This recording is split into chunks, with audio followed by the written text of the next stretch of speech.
Hello guys, hello viewers. Makakaya kaya ninyo na inumin ito? Halamang gamot, mabisa ba ito o hindi? Ang halamang gamot na ito ay mayaman sa aktibong kemikal na tinatawag na alkaloid resorpine. Tatanungin ninyo kung anong mga bahagi ng halaman ang ginagamit ng halamang gamot na ito, iisa-isahin natin. Una, ang dahon. Ang dahon ay pangunahing bahagi ng halaman na ginagamit bilang halamang gamot. Maaari itong ilaga at inumin na parang tsaa o kaya ipantapal sa bahagi ng katawan. Ito rin ay pinatutuyo at inihahalo sa tubig upang mainom na parang tsaa. Ginagawa din na pulbos ang dahon nito at inilalagay sa isang kapsula. At ang ikalawa ay ang ugat. Ang ugat ng halaman nito ay mainam na ilaga. Ito yun man o hindi, pwede yan. Ano kaya yung mga sakit o kondisyon na maaaring magamot ito? Una, diabetes o blood sugar. So, binabalansin nito yung asukal sa dugo.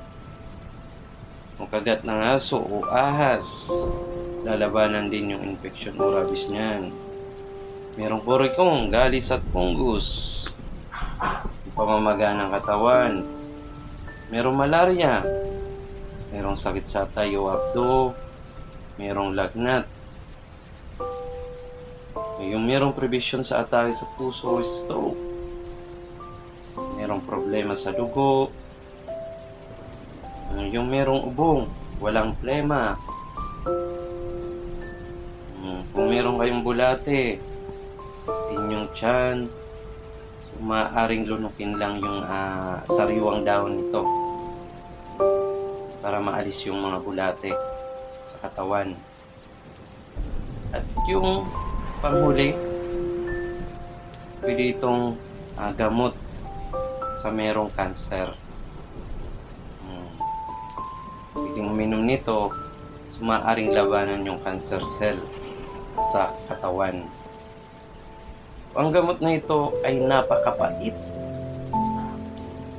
Ang lasa. So sobrang pait, guys, viewers, makakaya ninyong inumin ito. So ang halaman na ito ay tinatawag na serpentina. So sana nagbigay sa inyo ito ng ideya kung ano yung halaman na ito. Salamat sa panonood. Thank you guys and viewers.